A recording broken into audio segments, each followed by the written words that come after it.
I'd been sitting alone at a corner table for 40 minutes, checking my phone every few seconds for a message from a woman named Sarah who was never going to arrive, when a waitress I didn't recognize pulled out the empty chair across from me and sat down without asking. "Don't drink that," she said quietly, nodding toward the glass of wine already poured and waiting at the empty place setting across from me, the one the actual waitstaff had brought out 20 minutes earlier. "On the house, for the wait." I looked at her, confused, assuming this was some strange restaurant policy I didn't understand. "I need to tell you something," she said, glancing quickly toward the kitchen before continuing, her voice barely above a whisper. "You're not the first man to sit at this table waiting for someone who was never going to show up." I sat there frozen, my hand still halfway toward that glass of wine, feeling the particular cold shock of realizing an ordinary evening had quietly become something else entirely without my noticing the moment it happened. I had no idea, sitting in that restaurant with my untouched drink and my unanswered texts, just how far this was actually going to go. My name is Michael. I'm 38, and until 18 months ago, I was married for 11 years to a woman named Kate, who died of an aggressive cancer diagnosed too late for the treatments to catch up to it. I work as a high school science teacher, a job I love, and I spent the year after Kate's death mostly going through the motions of my life, without much interest in rebuilding anything beyond it. Friends encouraged me, gently and then less gently, to try dating again, and I finally downloaded a matchmaking app about 2 months before that night, more out of exhaustion at their concern than any real readiness on my part. I want to say clearly that I'm not naturally reckless or naive about strangers. Teaching teenagers for 15 years has given me a decent radar for when someone's telling me something incomplete. But grief has a way of dulling instincts that used to feel automatic, and I think, looking back, some part of me simply wanted so badly for that evening to be normal. A nice dinner, an easy conversation, some small proof that my life could still hold ordinary good things, that I didn't scrutinize the arrangement the way I might have a year earlier. The date had been set up through the app's premium curated match service, an upgraded tier that promised more careful vetting in exchange for a higher monthly fee, something I'd signed up for after a friend recommended it as safer and more serious than the free version. Sarah's profile had seemed genuine enough. A nurse, recently relocated to the area, a handful of ordinary photos, a bio that felt neither too polished nor too sparse. I'd exchanged a few messages with her over the app before agreeing to meet in person that night, nothing that raised any alarm at the time. I'm not writing this pretending I have no flaws. I trusted an app's promise of safety more than I probably should have, and I let my own loneliness quiet questions I might have asked more carefully in a different season of my life. Friends had warned me, gently, to be careful about moving too fast into anything, and I'd nodded along at the time without really absorbing the warning the way I should have. That loneliness is exactly what made me an easy target for whatever this actually was. The waitress introduced herself as Grace and asked, carefully, if I'd be willing to step outside with her for a few minutes once she finished her section's orders, somewhere we could talk without her manager noticing the length of the conversation. I agreed, unsettled but curious, and spent the next 20 minutes replaying every detail of the evening, trying to figure out what exactly I'd missed. When Grace finally joined me outside, in the alley behind the restaurant where the staff took their breaks, she told me she'd worked at this restaurant for almost a year, and that this wasn't the first time she'd seen this particular pattern play out. A man would arrive for a first date arranged through some kind of app or service. The date would never show. A complimentary drink would appear at the table, always described as a gesture from the restaurant for the inconvenience, always poured before the man had a chance to decline it. She said she'd started noticing, roughly 6 months earlier, that these particular tables were always assigned to the same 2 servers, regardless of the restaurant's usual rotation, and that the gesture drinks never appeared on any receipt or comp log the rest of the staff had access to. She told me about a man from several months earlier, a software developer she remembered because he'd tipped generously on a previous visit, who'd left that night looking noticeably disoriented, escorted out by one of the two servers she now suspected, in a way that had struck her as odd even before she understood why. She hadn't been able to find any trace of him coming back to the restaurant since. Then it was the detail that unsettled me most. Grace mentioned that she'd started keeping her own quiet log of these incidents on her phone after that night. Dates and times, because something about the pattern had bothered her enough that she didn't trust herself to simply let it go, even without understanding yet what she was actually documenting. I remember, in the minutes before Grace sat down, running through the kind of quiet mental checklist I imagine most people go through on a first date that's already running late. Wondering if I'd misread the time, if my phone had somehow failed to deliver a message, if I should simply pay for my own drink and leave with whatever dignity I had left. The restaurant around me was busy, in the ordinary way restaurants are on a Friday night. Couples laughing at nearby tables, servers moving briskly between the kitchen and the floor. Nothing about the scene suggesting anything was wrong beyond my own small, private humiliation of being stood up. Grace also mentioned, almost as an afterthought, that she'd tried once, months earlier, to mention her suspicions to a coworker, only to be brushed off as reading too much into ordinary restaurant chaos. Mismatched drink orders happened. Comp policies varied by shift, and nobody wanted to be the person accusing management of something serious without solid proof. She'd learned, after that, to keep her observations to herself, which was part of why sitting down at my table that night had taken more courage than I fully understood until much later. None of what she was describing, on its own, proved anything criminal was happening, and I understood, standing in that alley, why she'd never gone to her manager or the police with vague suspicions alone. That was, I think, exactly the kind of gap this had been operating in. A pattern real enough to notice, and just uncertain enough that no single person could act on it without more than a hunch. The drink sitting untouched at my table wasn't the beginning of anything. It was just the first time someone had actually stopped to warn the person it was meant for. I didn't go back inside to finish my dinner. Grace and I sat in her car in the restaurant's back lot for almost an hour, going over what she remembered, both of us aware that whatever this was had likely already happened to more people than either of us could account for. I called the app's customer support line the next morning, using the calm, methodical tone I usually reserved for difficult parent conferences at school, asking specifically about Sarah's profile and the curated match service that had arranged our date. The representative, after some hesitation, told me that Sarah's account had been deactivated the same night as our date, flagged, she said carefully, for policy review.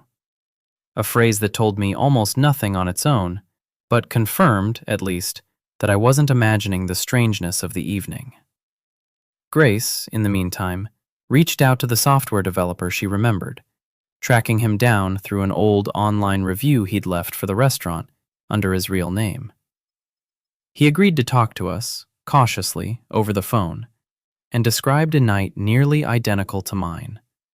A date who never arrived, a complimentary drink he'd been encouraged, more directly than I had, to actually drink, and a stretch of the evening afterward he genuinely couldn't account for clearly, waking up disoriented in his own car in the restaurant's parking lot hours later, his wallet oddly light despite his cards and ID still being there.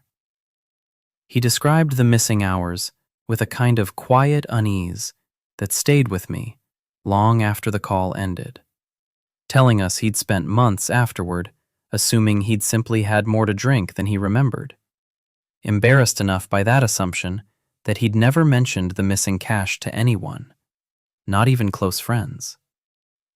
Hearing Grace's account of the pattern, he said, was the first time the whole strange night had actually made sense to him. What emerged, piecing together his account with Grace's observations, wasn't simple restaurant impropriety. It was a coordinated scheme. Fake dating profiles used to lure men into a specific restaurant on a specific night. Drinks laced with something strong enough to disorient without fully incapacitating. And cash quietly skimmed from wallets during a window when the victim was too impaired to notice clearly or remember precisely what had happened. I didn't go to the police immediately, and neither did Grace, both of us aware that a single account, mine, backed only by a suspicious waitress and one second-hand story, might not be enough to move anyone to act quickly, especially without more concrete evidence connecting the pattern together.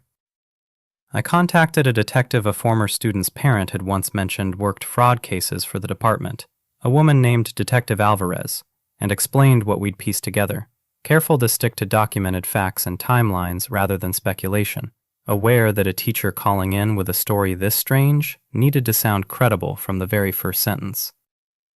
She told me, cautiously, that isolated incidents like this were genuinely hard to prosecute without a clear pattern and physical evidence, but that if we could establish a documented connection across multiple victims, it would give her enough to open a formal investigation.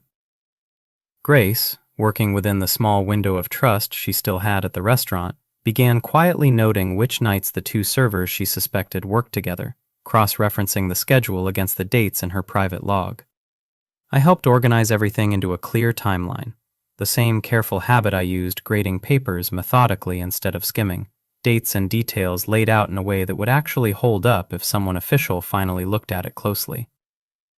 During those same weeks, I found myself thinking often about how differently that evening could have gone, running through it in the quiet moments between classes, grateful in a way that felt almost disproportionate to a stranger's small act of decency. I started, without entirely meaning to, paying closer attention to small warning signs in general, the kind of vigilance that felt exhausting at first, then slowly started to feel like simply being more awake to my own life than grief had allowed me to be in a long time. I also spent several evenings helping Grace and the software developer compile everything into something Detective Alvarez could actually use, cross-referencing dates against the restaurant's public reservation records where we could access them, building a timeline careful enough that no single detail could be waved away as coincidence once someone finally looked at the whole picture together. We also found, through the software developer's help, 2 more men willing to share their own experiences once they understood they weren't alone. A college student who'd lost nearly $300 in cash the same way, and an older man, recently divorced, who admitted, embarrassed, that he'd assumed for months the whole strange evening had simply been his own fault for drinking too much, an assumption Grace's account now made him question entirely. Detective Alvarez, once she had enough of a pattern to formally look into it, found something that reframed the entire scheme for all of us. The 2 servers Grace suspected weren't the ones actually orchestrating anything. They were following instructions from the restaurant's general manager, a man named Curtis, who had, it turned out, partial ownership in the Curated Match premium service through a business associate, the same service that had arranged my date with Sarah, and, as it turned out, every other victim's date as well.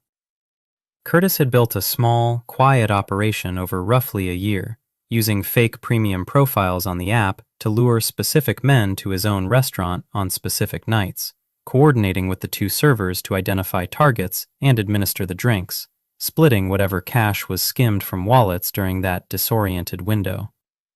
It wasn't a large operation, careful and modest enough to avoid drawing serious attention, which was exactly why it had continued as long as it had. Alvarez later told me the profits, while modest compared to larger fraud operations she'd worked, had likely added up to several $1,000s over the course of the year, spread thin enough across enough victims that no single loss had ever seemed large enough on its own to trigger a serious investigation. What struck all of us hardest, once Alvarez laid out the details, was learning that Curtis had specifically targeted profiles of men who mentioned recent loss or divorce in their app bios, understanding, correctly, that grief and loneliness made people less likely to scrutinize a strange evening carefully, and even less likely to report anything afterward, out of embarrassment or simple uncertainty about what had actually happened to them. He hadn't stumbled into this scheme opportunistically.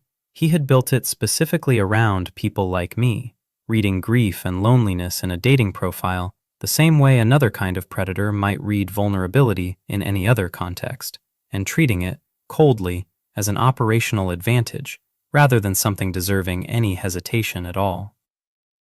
I didn't confront Curtis directly, and neither did Grace. Detective Alvarez asked us both to let the investigation run its proper course, gathering physical evidence from the restaurant's supply of whatever had been used to lace the drinks, along with financial records connecting Curtis to the app's premium service ownership. The case built slowly over the following weeks.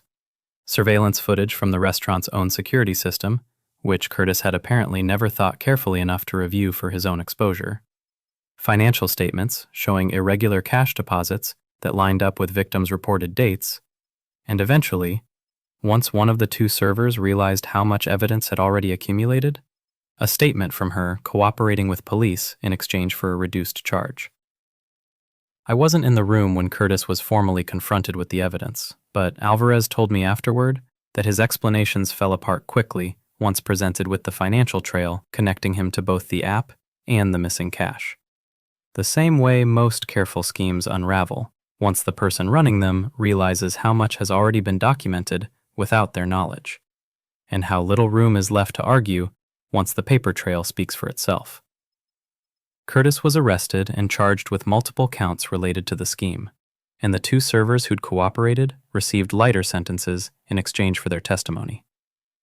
The app's premium matchmaking service was suspended entirely once its connection to the case became public, and I later learned, through Alvarez, that at least 6 other victims eventually came forward once local news covered the story.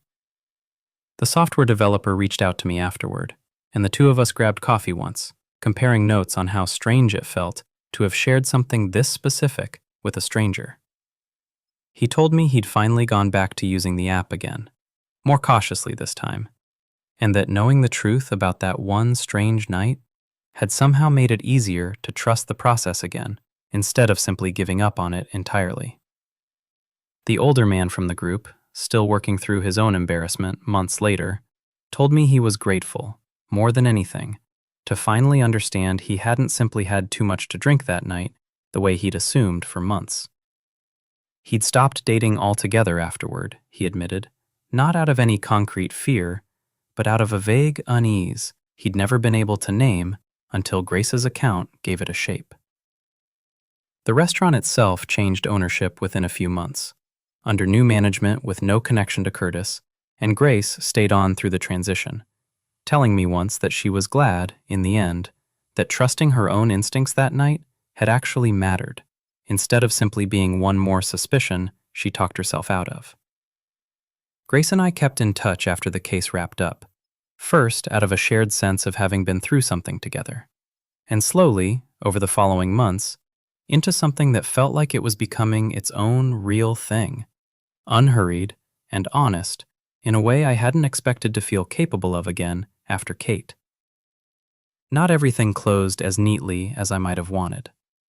I still think, sometimes, about how differently that night could have ended if Grace hadn't chosen to pull out that chair. How many other men over that year might not have had anyone stop to warn them in time. I've made peace with not knowing exactly how many. I also think, more than I expected to, about how the whole experience quietly changed my relationship with Kate's memory, in a way I hadn't anticipated when I first downloaded that app. For months afterward, I'd carried a low hum of guilt about trying to date again at all, as though moving forward meant moving away from her. Somewhere in the middle of that investigation, working alongside Grace and Detective Alvarez and the other men who'd been targeted, that guilt started to loosen its grip, replaced by something closer to gratitude that I'd survived a strange, frightening detour and come out the other side more awake to my own life than I'd been in a long time. What I gained wasn't just an explanation for one strange evening, though that mattered more than I can easily put into words. What I gained was proof that grief hadn't made me permanently unable to trust my own instincts, and a growing understanding that sometimes the good things worth having in life show up in the strangest, least expected form. A waitress pulling out a chair, saying she needed to tell me something, and choosing, at some real risk to herself, to actually tell me.